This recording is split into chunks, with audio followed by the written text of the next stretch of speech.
Listo, ya son las 7:05, yo creo que ya podemos comenzar. Entonces, primero que todo, pues buenas noches a todos los que se conectan en este momento para la charla. El tema de hoy es core anémico. Ya vamos a explicar a fondo para los que no saben bien qué es esto. Junto a mí me acompaña Daniel Perilla, estudiante de séptimo semestre, y David Rojas, de noveno semestre. Todas estas charlas hacen parte de un ciclo de charlas de cardiología que estamos realizando en IMIG, en el grupo de interés en medicina interna de la Universidad Nacional de Colombia. Las charlas quedan grabadas y se suben al canal de YouTube y pueden seguirnos en nuestras redes, acá Facebook, Instagram y YouTube. Listo. Entonces, ¿de qué va a ir la charla hoy? Principalmente, vamos a ver primero cuáles son los determinantes del suministro de oxígeno para el organismo, y pues esto es importante para entender por qué la anemia puede afectar eventualmente el corazón. Vamos a hacer un pequeño recordatorio de lo que es la anemia. Después, cuáles son esos mecanismos compensatorios en anemia, es decir, cómo reacciona el cuerpo a la anemia para adaptarse a ese estado. Y después la manifestación final de esto en cuanto la anemia no se puede controlar, que ocurre como el core anémico. Entonces, para hablar de los determinantes del suministro tisular de oxígeno, encontramos que hay 3 factores de los cuales este depende. Entonces, primero, de un flujo sanguíneo constante, también del transporte de oxígeno, que va a ir por la hemoglobina que está en la sangre, y una extracción tisular del oxígeno. Entonces nosotros tenemos que en la atmósfera el oxígeno hace parte del aire. Este oxígeno pues entra a nuestros pulmones, es pasado por presión a los capilares pulmonales, ahí se oxigena, se empieza a oxigenar la sangre, entonces ahí tenemos un aporte arterial de oxígeno que va a ser expulsado por el corazón izquierdo, y esa sangre que está oxigenada va a terminar llegando a los capilares sistémicos de todos los tejidos para oxigenar esos mismos tejidos. A su vez, pues se va a recoger una sangre venosa que no tiene la misma concentración de oxígeno, y eso es lo que va a favorecer que esta concentración venosa de oxígeno, como es menor que la que está en la atmósfera, cuando llegue otra vez la sangre a los pulmones, se vuelva a oxigenar. Entonces digamos que esa es como la mecánica en pocas palabras. Entonces el primer factor, lo que es el flujo sanguíneo, entonces ustedes recordarán, nosotros tenemos 2 circulaciones, una que es pulmonar, que es en donde oxigenamos la sangre, y una sistémica, en donde esa sangre oxigenada pues va a ser bombeada para el resto del organismo. Entonces, esa circulación sistémica pues se da principalmente por la acción del corazón. Entonces el corazón como bomba pues late, expulsa la sangre del ventrículo izquierdo y pues lo va a mandar a todo el resto de órganos y tejidos del organismo. En cada órgano y en cada tejido pues tenemos unos lechos capilares, y en esos lechos capilares es donde se va a hacer el intercambio gaseoso. Recuerden que este oxígeno pues es el que permite realizar una síntesis de ATP adecuada, es decir, mantener un funcionamiento energético óptimo en los tejidos. Si hay alguna interrupción en este circuito, ya sea que la bomba se detenga o que sus conductos se alteren, pues más adelante los lugares que dependen de ese flujo pues se van a ver comprometidos. Entonces por eso es importante, y por eso el corazón late toda la vida, porque él se encarga de que haya un flujo continuo de sangre. Después esa sangre que hace parte del intercambio gaseoso se devuelve vía venosa, llega otra vez al corazón derecho, de ahí se pasa a la circulación pulmonar donde se oxigena esta sangre, y de nuevo vuelve al corazón izquierdo en donde se vuelve a enviar, y así se va a repetir el circuito desde que nacemos hasta que fallecemos. Entonces recordar que respecto al flujo también hay 3 principios que rigen lo que es la circulación. Entonces primero, que el flujo sanguíneo de un tejido es controlado por las necesidades metabólicas del tejido. Es decir, los tejidos que tienen más necesidades metabólicas van a tener un mayor flujo sanguíneo. Entonces, ¿qué lugares? Por ejemplo, el cerebro tiene un alto flujo sanguíneo, los riñones tienen un altísimo flujo sanguíneo, porque son lugares en donde las necesidades tisulares son mayores que las que serían en otros órganos. A su vez, tenemos otro principio, que es que el gasto cardíaco es la suma de todos los flujos locales de los tejidos y que la regulación de la presión arterial es independiente del flujo sanguíneo. Es decir, nosotros tenemos una regulación de presión arterial que va a aplicarse generalmente a todo el organismo y eso es importante porque ustedes saben que la presión arterial determina o favorece que haya un intercambio gaseoso adecuado y que la sangre llegue adecuadamente a los tejidos para que puedan perfundir. Respecto al transporte de oxígeno, entonces tenemos que el 97% del oxígeno se transporta unido a la hemoglobina en el glóbulo rojo y el 3% pues ya está unido a las proteínas del plasma.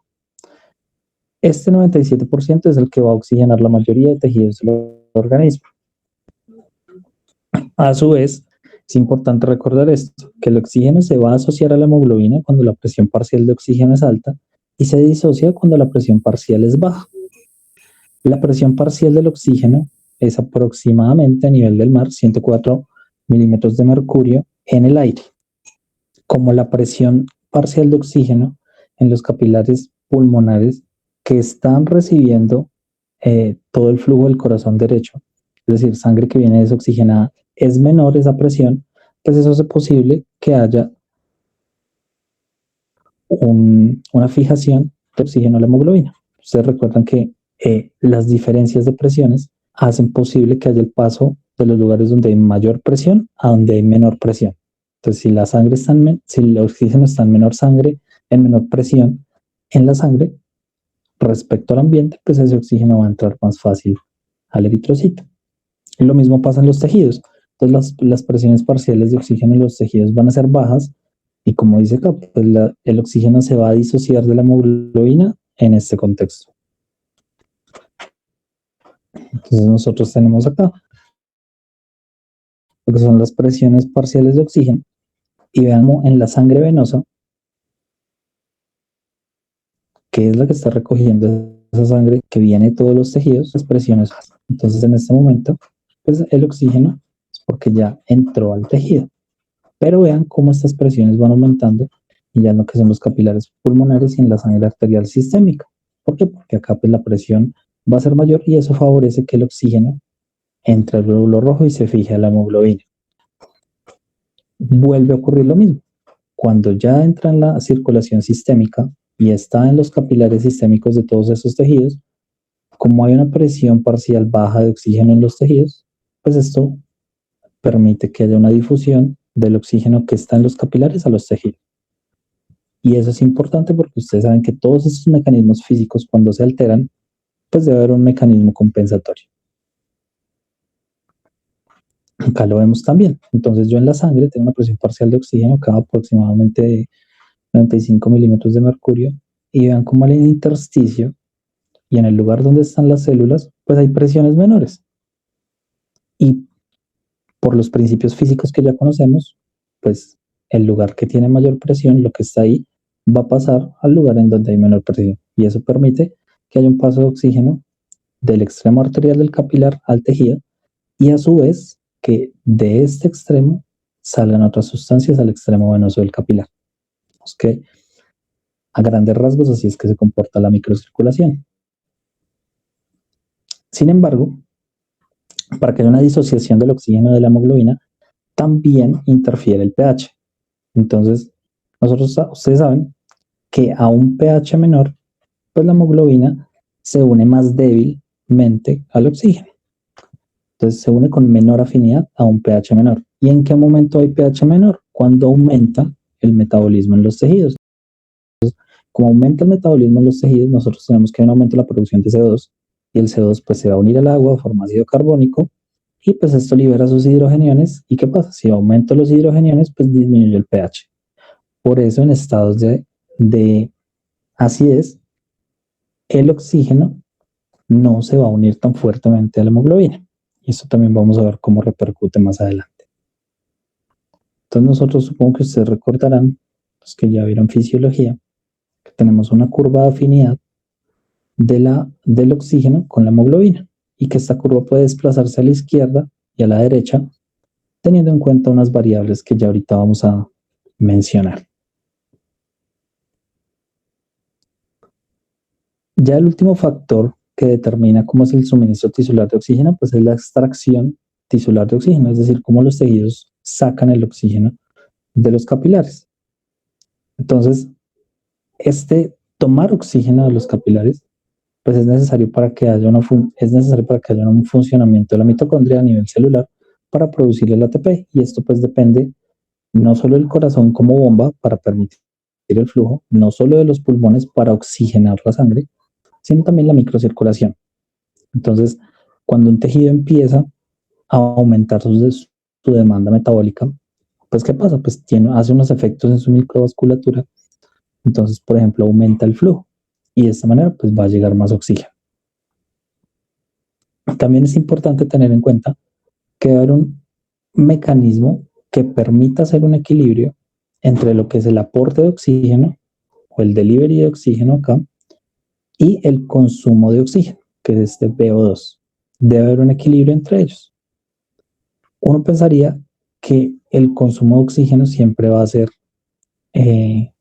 digamos, igual al aporte de oxígeno, pero realmente no, nunca se extrae todo el oxígeno de la hemoglobina, porque si así fuera, los tejidos que están más cercanos al corazón y los que reciben primero toda la sangre, pues se robarían la mayoría de oxígeno y pues esto no puede ocurrir. También que para mantener este equilibrio entre el aporte de oxígeno y el consumo de oxígeno, pues hay mecanismos adaptativos que van a corregir la falla en cualquier componente. Es decir, si el corazón falla, va a haber una forma de, digamos, adaptar el funcionamiento para que esta función de circulación y de flujo sanguíneo no se vea afectada. También, si los pulmones no pueden oxigenar la sangre, pues hay mecanismos también que ayudan a que el suministro de oxígeno sea mejor a los tejidos, y lo mismo con la microcirculación. Estos mecanismos adaptativos, si superan como su capacidad de adaptación, podríamos llamarlo, es lo que van a causar patología. Entonces, para entender lo que es el aporte de oxígeno, debemos verlo como que es el producto del gasto cardíaco, y ya sabemos que el gasto cardíaco pues es el volumen de sangre eyectado del corazón del ventrículo izquierdo por minuto, por la frecuencia cardíaca. Y este aporte de oxígeno pues es el producto del gasto cardíaco y el contenido arterial de oxígeno. Eso es la cantidad de oxígeno que estamos aportando a los tejidos. Y acá tenemos una fórmula en la cual esto se puede calcular. Estas fórmulas las utilizan mucho los intensivistas, por ejemplo, porque en situaciones, por ejemplo, de sepsis, pues toca llevar un preciso control de cuál es el aporte de oxígeno que hay y cuál es el consumo tisular de oxígeno. Ustedes saben que en estos estados pues suele haber disoxias e hipoxias. Por otro lado, el consumo de O2 o el VO2 es calculado como el producto del gasto cardíaco y de la diferencia entre el contenido de oxígeno entre la sangre arterial y la sangre venosa. Teniendo en cuenta estos dos factores, es que se puede entender mejor esto. Cuando mencionan el gasto cardíaco por el contenido arterial de CO2, entonces el suministro de oxígeno o el delivery de oxígeno, y acá el consumo de oxígeno. ¿Listo? Este consumo de oxígeno depende de la tasa metabólica basal de los tejidos. Quiere decir que un tejido que tenga mayor actividad metabólica, pues va a tener un consumo de oxígeno mucho mayor. ¿Listo? Sin embargo, tenemos un concepto que se llama la tasa de extracción de oxígeno, y que es la cantidad o la fracción liberada del oxígeno desde la microcirculación y cuánto se consume de este por los tejidos. Entonces, este es el resultado directo del balance entre el aporte de oxígeno y el consumo de oxígeno. Acá vemos la fórmula de este. Entonces es una relación, es una fracción entre ambos. Uno pensaría que el consumo es igual al aporte, pero realmente la fracción de extracción es del 20 al 30%. Quiere decir que los tejidos toman solo el 20 al 30% de ese oxígeno que va en los capilares. Con esto es suficiente para mantener un metabolismo aerobio que permita la producción adecuada de ATP. ¿Listo? Entonces, realmente se necesita muy poquito oxígeno para poder llevar estas funciones. ¿Qué tiene que ver todo esto con la anemia? Ustedes saben que cuando una persona tiene anemia, pues es a, digamos, a palabras gruesas, lo que pasa es una alteración en este transporte de oxígeno. Y si yo disminuyo ese transporte de oxígeno, pues ¿qué estoy afectando directamente? Pues el delivery de oxígeno, el aporte de oxígeno. Entonces debe buscar una manera de compensar la extracción de oxígeno y esto nos va a variar. Generalmente los tejidos no varía de este 20 al 30% en estados de anemia normal. Entonces, por ejemplo, con una anemia leve, pues esto no se empieza a afectar. Sin embargo, cuando ya la anemia es crónica y prolongada y es una anemia bien marcada, con hemoglobinas menores a 10, por ejemplo, pues esta tasa de extracción va a verse afectada.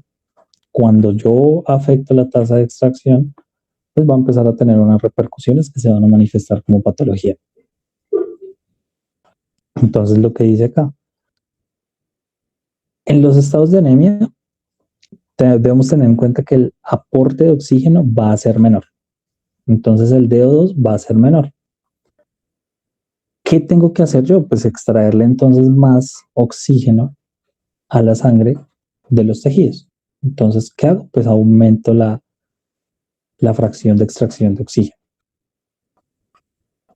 Sin embargo, llega un punto en donde, pues por más de que yo le extraiga, el consumo de oxígeno, pues va a descender. ¿Por qué? Porque el tejido empieza a adaptarse para cambiar su forma de hacer el metabolismo. Entonces ya no es un metabolismo aerobio, sino empieza a ser un metabolismo más anaerobio.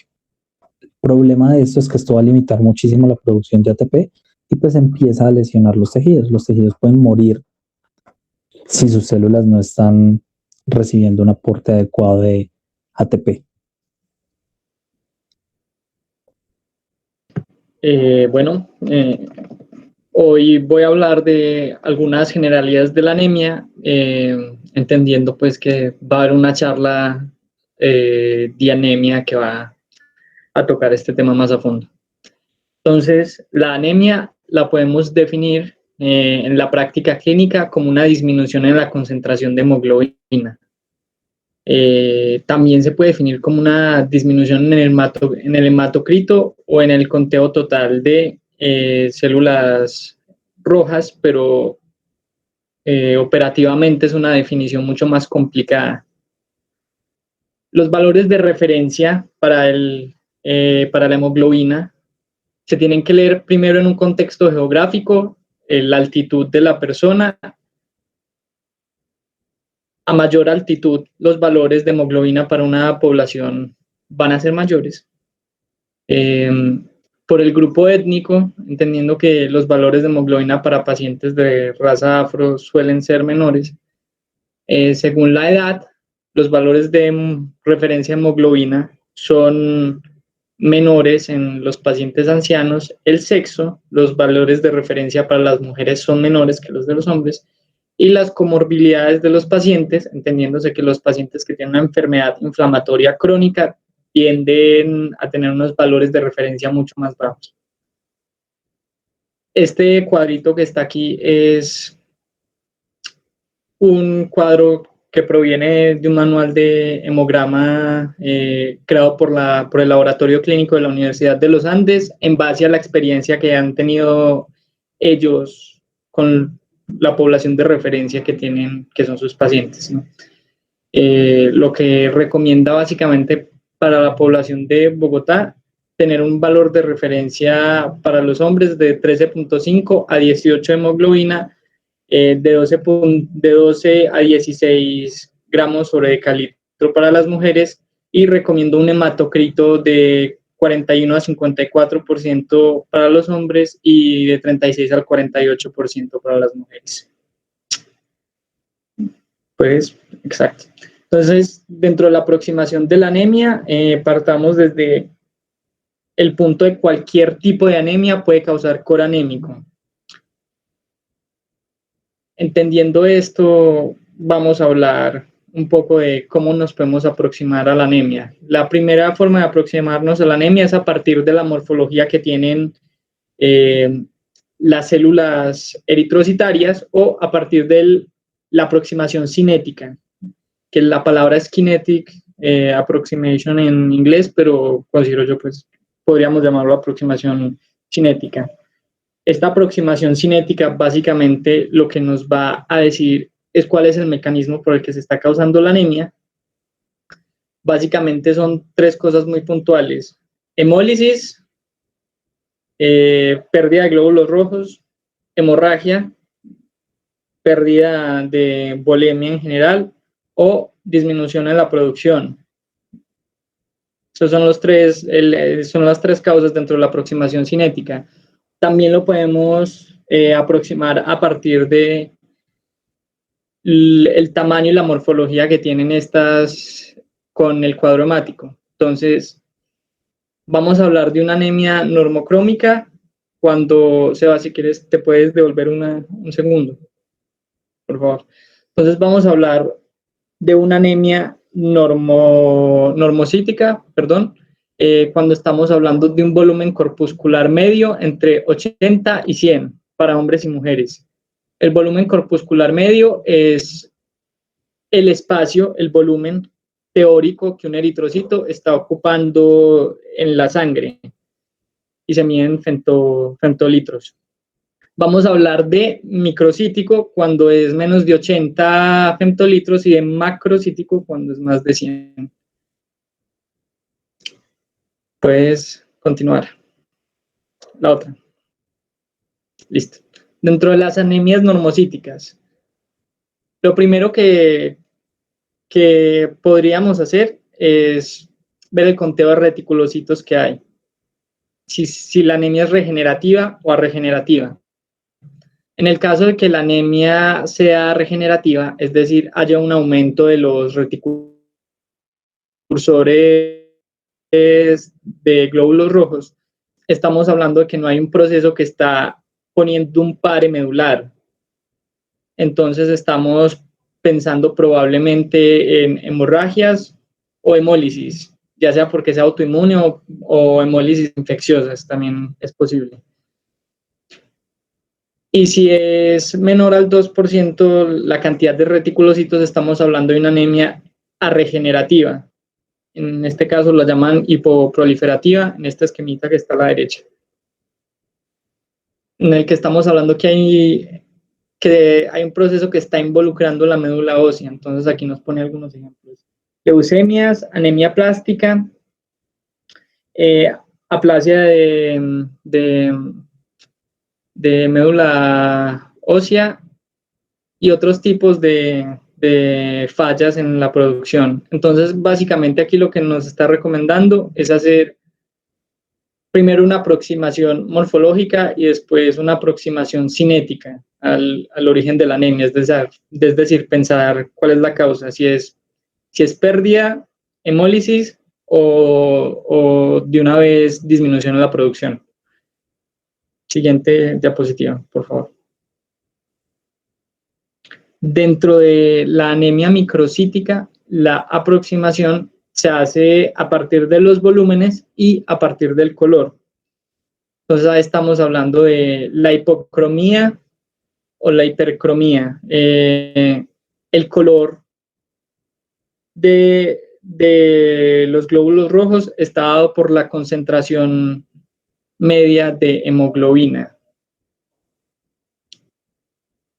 Dentro de las anemias microcíticas, como por lo común que es en nuestro medio, la aproximación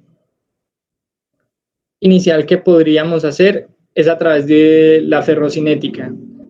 Entonces, una de las causas principales de anemia microcítica es la pérdida de hierro o la falta de hierro, ya sea alimenticio o ya sea por sangrado crónico. Entonces, la primera aproximación es a partir de un perfil ferrocinético.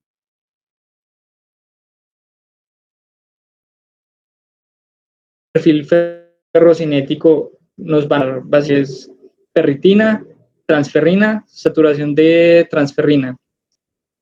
Si este perfil ferrocinético está alterado, entonces podríamos hablar de una deficiencia de hierro. Si este perfil ferrocinético está más o menos normal, nos podríamos aproximar a una anemia crónica inflamatoria, que es muy común en adultos mayores, o a través de las cadenas de hemoglobina para pensar en talasemia. Siguiente diapositiva, por favor. Finalmente, anemias de tipo macrocítico, recordemos que es cuando el volumen corpuscular medio es mayor a 100 femtolitros. La aproximación puede ser a través de paraclínicos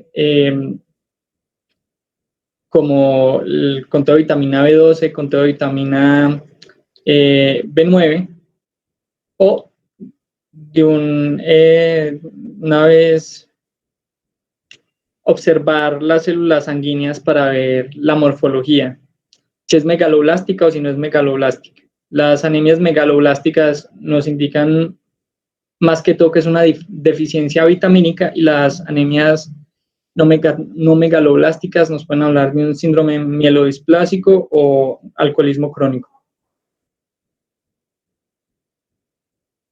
Puedes continuar. Bueno, muy buenas noches para todos. Primero que todo, me gustaría iniciar mi intervención realizando, pues, y puntualizando algunos de los mecanismos compensatorios y cómo esta concentración de hemoglobina alterada, pues, tiene una gran influencia en cómo se presenta la función cardíaca. Entonces, podemos ver que estos mecanismos compensatorios se pueden dividir entre no hemodinámicos y hemodinámicos. Siendo los no hemodinámicos, aumento de la síntesis de eritropoyetina, pues es una respuesta fisiológica a ese estado anémico de aumento de eritropoyetina por parte del riñón. También podemos ver un desplazamiento a la derecha de la curva de la disociación de hemoglobina gracias al aumento de concentraciones de 2,3-difosfoglicerato. Y en cuanto a los mecanismos compensatorios hemodinámicos, ahí vemos aumento de gasto cardíaco, disminución de la poscarga, vasodilatación, estimulación de angiogénesis y aumento de actividad simpática, teniendo muy en cuenta que distintos de estos mecanismos van a variar en su presentación y en su impacto, ya sea en un proceso agudo o crónico, y distintos factores de riesgo o procesos simultáneos que estén ocurriendo en el paciente. Siguiente diapositiva, por favor. Bueno, entonces aprovechando este algoritmo que me parece bastante ilustrativo, podemos abordar a mayor profundidad los factores que se mencionaban anteriormente. Entonces, como podemos ver, ese estado anémico va a generar un reajuste hemodinámico. Como lo podemos ver, inicialmente estamos en un estado de anemia, vamos a tener una disminución tanto de eritrocitos como de concentración de hemoglobina. Esto va a radicar inicialmente en una disminución, pues, de hematocrito, y por ende una disminución en la viscosidad de la sangre, y por ende una disminución en la resistencia periférica. Por otro lado, pues la disminución de hemoglobina, junto con la disponibilidad tanto de óxido nítrico o factor de relajación derivado de endotelio, va a generar, junto con la disminución de la entrega de oxígeno, una mayor vasodilatación, pues esto con el objetivo de aumentar tanto la poscarga como la disminución, disminuir la poscarga como el aumento de la precarga.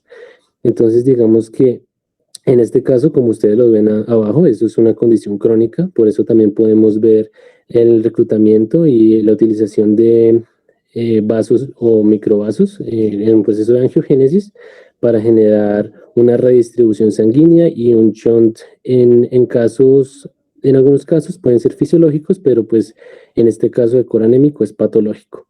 Entonces podemos ver que incluso esta disminución de oxígeno, este estado hipoxémico, va a generar un estímulo en cuanto a receptores, a cuanto a quimorreceptores, lo que va a generar una respuesta vasodilatadora y una actividad simpática aumentada.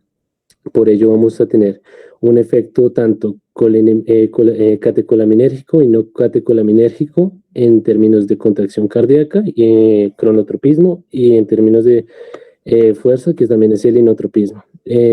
Este aumento va a aumentar tanto el volumen de final de diástole como el gasto cardíaco, y esa vasodilatación que mencionábamos, esa disminución de la resistencia periférica, nos va a favorecer un estado aumentado de retorno venoso, lo que va a desembocar en eso que mencionaba: aumento en volumen de diástole, aumento en el gasto cardíaco y un aumento en la, por así decirlo, distribución de flujo. Entonces, digamos que todo este ambiente, en cuanto a, digamos que el mecanismo compensatorio hemodinámico, sea en condiciones crónicas. Entonces, digamos, como se mencionaba anteriormente, hay mecanismos no hemodinámicos que buscan que en procesos tanto agudos como tal vez en procesos que son en reposo, se puedan pues dar esa compensación. Pero digamos, cuando se disminuye la concentración de hemoglobina de 10 y cuando en un estado que no es de reposo, esos mecanismos no hemodinámicos no son suficientes para generar pues la compensación, por lo que se empiezan a dar estos cambios en cuanto a la configuración vascular periférica central, pues que vamos a seguir abordando. Siguiente diapositiva, por favor. Bueno, entonces aquí vemos que ante esa sobrecarga de flujo y esa sobrecarga de presión va a haber unas interacciones cardiovasculares pues marcadas. Entonces digamos, en la parte de arriba se puede ver que un aumento en el flujo primario, en caso pues de anemia, fístula y los casos que se ven arriba, y abajo en una sobrecarga en la presión. Entonces en ambos casos va a haber un aumento en el gasto cardíaco, va a haber un aumento en la dilatación arterial. En ambos casos pues fisiológicamente se va a dar inicialmente el proceso de aumento en el volumen ventricular izquierdo y un engrosamiento de las arterias, pero ahí pues en esta gráfica solo mencionan un estado de uremia, dado que pues es un artículo que tomé de una revista de nefrología, pero también estados como hipertensión, estados como diabetes, van a generar digamos que las complicaciones cardiovasculares en términos de aterosclerosis, en términos de calcificaciones, que ya veremos más adelante, se vean tanto en la masa ventricular izquierda como en el tejido arterial, pasando de no ser solo un engrosamiento, sino un estado de esclerosis, un estado como de endurecimiento y una facilidad para que se quiebre, esclerosis básicamente. Entonces, de igual manera se ven afectados ambos tejidos. Siguiente diapositiva, por favor. Bueno, como aquí podemos ver, de igual manera seguimos viendo la anemia, un aumento tanto en el trabajo cardíaco, en el flujo de sangre y en la presión. Esto va a aumentar tanto el diámetro arterial como el diámetro de los ventrículos, aumentar la tensión de los ventrículos. Y esto va a generar pues una remodelación adaptativa en cuanto al ventrículo izquierdo y también una remodelación adaptativa en cuanto a tejido arterial periférico. Entonces, igualmente, no tomemos solo la uremia, sino que tomémoslo como un estado de diabetes, hipertensión y otras enfermedades de base que van a facilitar que complicaciones como ya lo podemos ver a la izquierda a nivel cardíaco, la fibrosis, depósitos de calcio, esclerosis del ventrículo izquierdo, inestabilidad hemodinámica y arritmia, y en cuanto a tejido periférico, en cuanto a vasos periféricos, aterosclerosis, fibrosis, calcificaciones, hipertensión sistólica y bueno, el florido pues conjunto de complicaciones que aparecen. Entonces digamos, es importante tener en cuenta eso.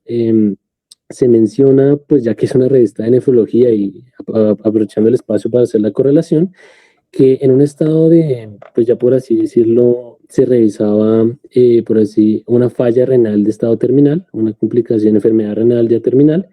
Se ve que las complicaciones más comunes suelen ser afectaciones de vasos grandes y esclerosis de vasos medios y pequeños. Entonces, digamos que la tendencia a la remodelación inicialmente puede ser con una formación de fibras en paralelo, pero también en series, lo que inicialmente comienza como una formación concéntrica en la hipertrofia, manteniendo el grosor externo, pero cuando este estado se mantiene y no se hace ningún tipo de tratamiento, pues comienza a darse un crecimiento desproporcionado de la masa miocárdica, sobre todo en el ventrículo izquierdo.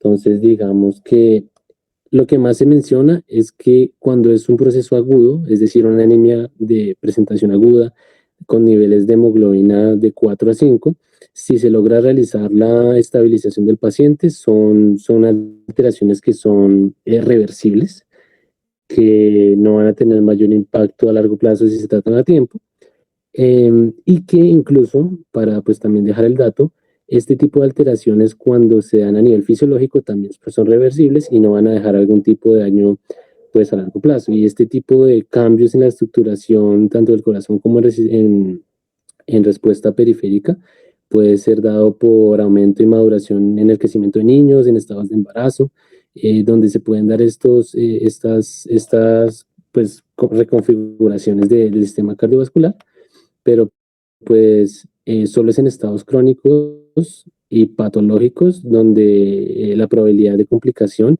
y donde esta reestructuración es pues más lesiva a largo plazo para el paciente. Yo creo que eso sería todo con mi intervención. Gracias. Listo. Entonces ya la parte, digamos, patológica de esto es la configuración del core anémico. Entonces, como bien decía Daniel, debemos partir que cuando la hemoglobina está por debajo de 10 gramos de decilitro, ¿cuál va a ser el efecto, digamos, agudo de esto?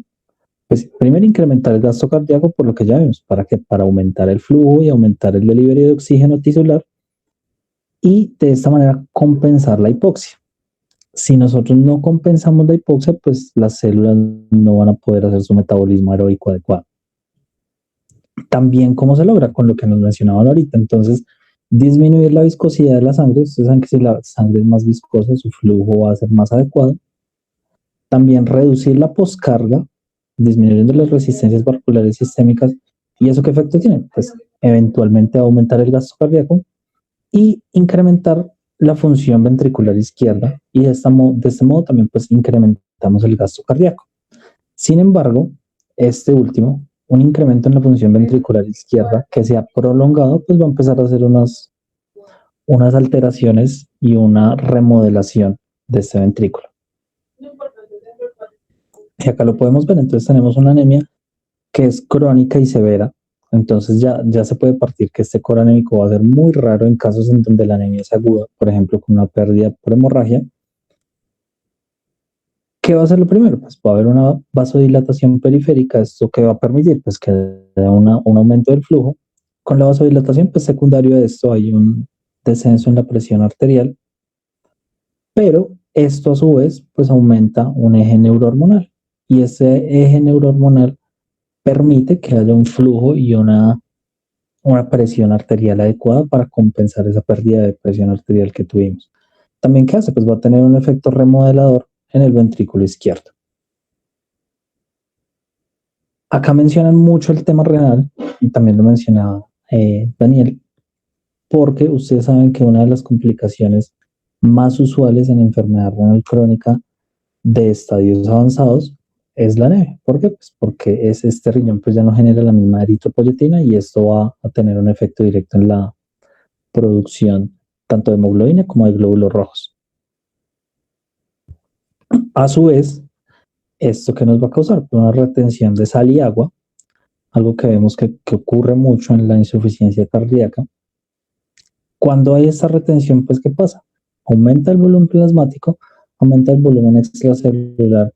¿Qué pasa? Pues esto va a exigir que el corazón lata con más fuerza y para latir con más fuerza, como es un músculo, pues ¿qué hace? Pues hipertrofia el músculo, entonces aumenta la masa ventricular del ventrículo izquierdo. Hay un remodelamiento de ese ventrículo, pero con ese remodelamiento, pues también va a haber una disfunción. Ustedes saben que el ventrículo no puede remodelarse indefinidamente para suplir las necesidades, sino llega un punto en donde ya estas manifestaciones o estas adaptaciones no son suficientes y pues ese ventrículo ya está tan hipertrofiado que no puede funcionar bien. ¿Cuándo sucede eso? ¿Qué pasa? Pues tenemos una insuficiencia cardíaca.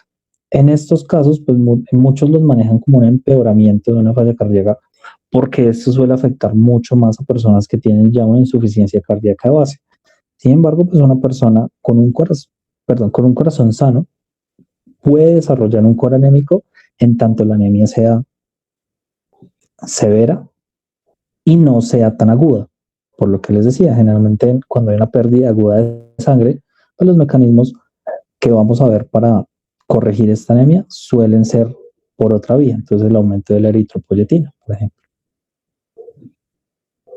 Entonces lo que yo mencionaba, pues si yo aumento la función ventricular izquierda, ¿qué va a pasar? Pues que va a haber cardiomegalia, este corazón se va a dilatar y eventualmente va a haber una insuficiencia cardíaca izquierda.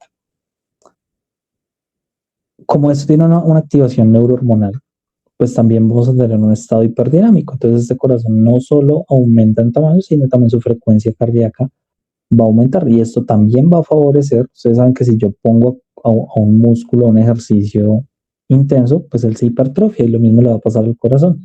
Este estado de hiperdinamismo que se logra al aumentar la frecuencia cardíaca, pues va a favorecer que haya una hipertrofia ventricular izquierda de nuevo. ¿Y por qué también este estado hiperdinámico se da?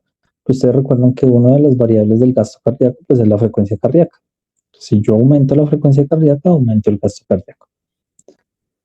Esos efectos que tiene este corazón en su remodelamiento va a tener también una afectación directa hacia los pulmones. ¿Y qué pasa? Pues que se va a redistribuir el flujo. Entonces ustedes veían como el tono venoso va a perderse una vasodilatación venosa para de esta manera tener un efecto en la precarga y de esta manera aumentar el gasto cardíaco, y pues esto nos va a causar una redistribución del flujo pulmonar, y eso es algo que se puede ver en las radiografías. Sin embargo, para llegar a este estado, pues lo que nos mencionaba Daniel son cuando los valores de hemoglobina son iguales o menores a 4 o 5 gramos de decilitro, es decir, una anemia severa. Ustedes saben que a partir de una anemia, de una hemoglobina de 10, pues uno se empieza a preocupar un poquito. Y acá lo vemos. No es una radiografía común que uno pueda ver. Sin embargo, alguien podría decirme así a grosso modo qué es lo que podemos ver en esta placa. Alguien que se atreva, alguien que si quiere lo puede escribir, pueden prender el micrófono. Listo, Camilo ahí levantó la mano. Bueno, pues a grosso modo yo veo una radiografía con un corazón que tiene un índice cardíaco aumentado de tamaño, ahí por encima, anda por encima de 0.5, y unos cilios pulmonares que me impresionan congestivos, además de la monitorización que está teniendo el paciente en este momento, ¿no? Que está con electrodos, creo que tiene un catéter central y demás. Exacto. Entonces acá como vemos lo que decía Camilo, este aumento acá de los cilios nos está diciendo hay un aumento en la redistribución, hay una redistribución del flujo pulmonar.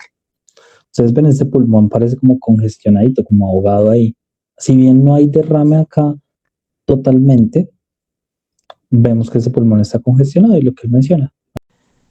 Cabe notar que si esta hipertrofia ventricular izquierda que se asocia al coro anémico ocurre en un corazón que estaba sano, las lesiones van a ser reversibles. Va a tardar tiempo, pero se van a poder revertir.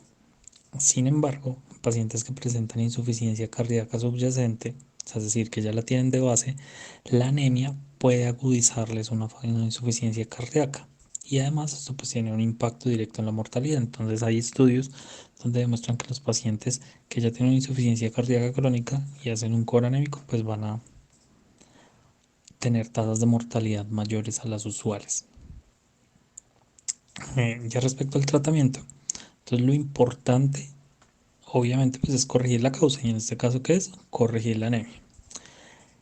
Uno pensaría que esta anemia se puede corregir con una transfusión, pero pues las transfusiones son solo terapias agudas, es decir, solo van a tener un efecto que va a ser benéfico al corto plazo. Se necesita corregir esta anemia a largo plazo, pues para evitar futuras complicaciones. Para esto existen unos medicamentos, unos fármacos llamados agentes estimulantes de eritropoyetina o ESAs, y hay tres principales: epoetina alfa, epoetina beta y darbepoetina alfa. Con base en los estudios que realizaron con ellos, se dieron cuenta que eso tiene un impacto directo tanto en la mortalidad como en la mejoría de las secuelas de los pacientes que presentan insuficiencia cardíaca secundaria al coro anémico. Entonces, durante la primera década del 2000 se realizaron muchos estudios al respecto, y que evaluaban, entonces tenían en cuenta en sus criterios de inclusión pacientes que tuvieran anemia. Entonces ellos colocaban unos rangos específicos de hemoglobina, y también cuál era su clase funcional y el compromiso de la insuficiencia cardíaca que realizaban o que ya tenían. Entonces, si nos fijamos en los resultados en la última columna, todos estos resultados apuntan a que el uso de de estos medicamentos estimulantes de eritropoyetina, tiene un impacto directo positivo para reducir tanto los síntomas como la hospitalización. Incluso algunos disminuyen mortalidad a largo plazo, lo cual pues nos demuestra que esta es una terapia realmente utilizada en la actualidad, que hay que considerarla. Por otro lado, hay un pequeño inconveniente con ellos, es que se realizaron estudios respecto a cuáles serían los efectos secundarios de utilizar estos medicamentos que estimulan la eritropoyetina y encontraron que en aquellos pacientes que presentaban insuficiencia cardíaca crónica había más riesgo de mortalidad después por eventos coronarios. Y es porque al corregir estos niveles de hemoglobina y se empieza a revertir el, el coronémico, esto causaba unas altas de la tensión arterial. ¿Por qué? Porque el corazón ya se estaba ajustando a funcionar de la manera que estaba funcionando cuando estaba afectado. Y eso podía a la larga desencadenar hasta en un 2% de los pacientes eventos cardiovasculares tipo infarto o tipo angina. Sin embargo, pues eso frente a los beneficios, pues siguen siendo mayores los beneficios. Entonces este fue el tema de la charla y pues muchas gracias por participar de ella.